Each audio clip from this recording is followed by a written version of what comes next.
ઉદયપુરથી સમાચાર। અહીં એમએલએ અભયસિંહ તડવીએ ટીડીઓને ખખડાવ્યા, જ્યાં ભાખા ગામની આંગણવાડીમાં પાણીની સમસ્યાને લઈને તેમણે ટકોર કરી છે।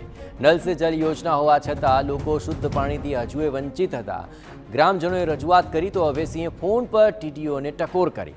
તાત્કાલિક ધોરણે પાણીની સમસ્યાનો નિકાલ લાવવા તેમણે કહ્યું છે।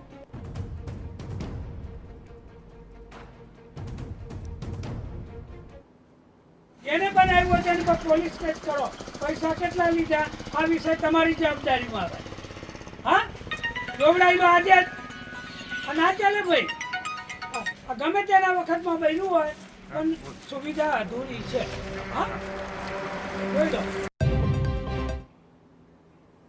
તો ભાખા ગામમાં આ પાણીની સમસ્યા હતી। લોકોએ રજૂઆત કરી અને આખરે અભયસિંહ તડવી ત્યાં પહોંચ્યા તો તેમની સામે આ સમસ્યા સામે આવતા તુરંત જ તેમણે ટીડીઓને ફોન જોડી જોયો અને તુરંત જ કહ્યું કે પાણીની સમસ્યા આખરે કેમ છે, તુરંત જ તેનું નિવારણ લાવો। સ્થળ પરથી જ ફોન કરીને નિકાલ લાવવા માટે તેમણે કહ્યું। વધુ વિગતે વાત કરવા જોડાઈ રહ્યા છે TV9 સંવાદદાતા મકબૂલ। આખરે સમસ્યા કેટલા વખતથી હતી અને આખરે આ ટકોર બાદ શું હવે કોઈ તજવીજ શરૂ થઈ છે ખરી? હું તમને જણાવી દઉં કે આજે નસવાડી તાલુકાના જે અંતરિયાળ વિસ્તારો છે તે વિસ્તારોની અંદર કેટલાક જે સરકાર તરફથી જે કામો કરવામાં આવતા હોય છે, જે યોજનાઓનો લાભ લોકોને આપવામાં આવતો હોય છે, પરંતુ જે કામ જે સોંપવામાં આવતું હોય છે એ પૂર્ણ થતું નથી। આવો જે કિસ્સો જે છે આજે આંગણવાડીની અંદર લગભગ 9 માસથી આજે આંગણવાડી બનીને તૈયાર થઈ ગયું હતું। લોકાર્પણ પણ 9 માસ પહેલા કરી દેવામાં આવ્યું હતું, પરંતુ જે અભાવ છે એ ત્યાં આગળ પીવાના પાણીનો જે નળ નાખી દીધા છે, પરંતુ નળમાં પાણી જ આવ્યું નથી। આવું જે છે બીજું છે, આ જ ગામની અંદર જે નળ સે જળ યોજના છે એ નળ સે જળ યોજનાના પાઇપો તો ગામમાં લગાવી દીધા છે, પરંતુ તેમાં આજ દિન સુધી પાણી આવ્યું નથી, જેને લઈને ગામની અંદર એક આક્રોશ હતો અને જેને લઈને આજે ધારાસભ્ય ત્યાં આગળ પહોંચ્યા હતા જે નિશાળના એક ઓરડાનું ખાતમુહૂર્ત કરવા માટે, અને તેને લઈને જે ગામના લોકો જે ભેગા થયા હતા અને રજૂઆત ધારદાર કરતા જે અભયસિંહ તડવી ત્યાં આગળ આવ્યા હતા અને જે અધિકારી છે તે ટીડીઓ છે તેમને રીતસરના ખગડાવ્યા હતા, ફોન પર તેમને ખગડાવ્યા હતા। હવે આ બાબતની નોંધ હવે ટીડીઓ લે છે કે કેમ એ એક મોટામાં મોટો પ્રશ્ન છે। ગામના લોકો બસ હવે આશા રાખી રહ્યા છે કે અભયસિંહ તડવી જ્યારે રજૂઆત કરી છે તો આનો જલ્દીથી જલ્દી નિકાલ આવે છે કે કેમ, હવે એ જોવાનું રહ્યું। બિલકુલ, આભાર મકબૂલ, જોડાયેલા રહેજો। આખરે જે ટીડીઓને આખરે ફોન કરવામાં આવ્યો હતો તે HR તલાટી સાહેબ આપણી સાથે જોડાયા છે। તલાટી સાહેબ, આખરે આ સમસ્યા આખરે કેમ અટકી પડી છે, કેમ આખરે તડવી સાહેબને આપને ટકોર કરવી પડી, પણ આ ટકોર બાદ હવે આપ કોઈ એવું આશ્વાસન આપી શકશો કે જલ્દીથી આ કામ પૂર્ણ થશે?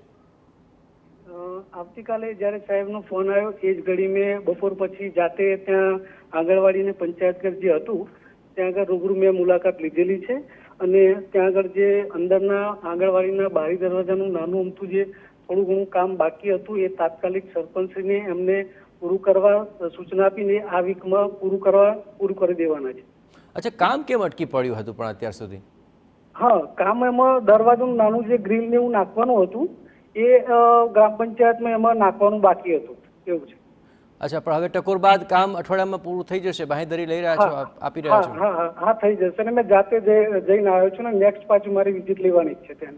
ચલો, આભાર આપનો। તો આખરે હવે 1 અઠવાડિયાની અંદર કામ પૂર્ણ થશે તેવું ખુદ તલાટી મીડિયા સમક્ષ કહી રહ્યા છે। TV9 સાથેની વાતચીતમાં આપે પણ સાંભળ્યું કે આખરે કામ જે અટક્યું હતું તે 1 અઠવાડિયાની અંદર આટોપી લેવાશે અને પાણીની જે આ સમસ્યા છે તે ચોક્કસપણે 1 અઠવાડિયાની અંદર તેની સમસ્યા દૂર કરી દેવાશે। તો આખરે પાણીની સમસ્યાઓથી ટીડીઓને આ ટકોર કરાય અને 1 અઠવાડિયામાં જ કામ કરવાની હવે બાંહેધરી મળી છે। જોવાનું રહેશે 1 અઠવાડિયા દરમિયાન આ કામ પરિપૂર્ણ થાય છે કે કેમ।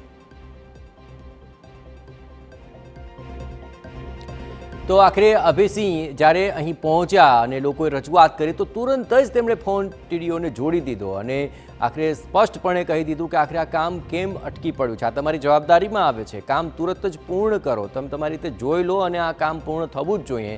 જોકે આ ટકોર બાદ આખરે TV9 સાથે આ ટીડીઓની જે વાતચીત છે તેના અંશ પણ આપણે સાંભળ્યા કે ચોક્કસપણે તેઓ કહી રહ્યા છે કે જે કામ હતું તે 1 અઠવાડિયાની અંદર પૂર્ણ થઈ જશે અને નિકાલ લાવી દેવાશે।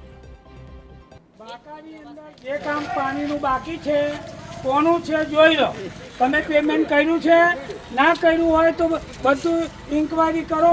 આ કામ મારે ગામમાં તમારો માણસ આવે, પાણીની લાઈનો બાકી છે, બધું હજુ કનેક્શન જોયેલું નથી, તમે જાતે જાઓ ભાકા। હા,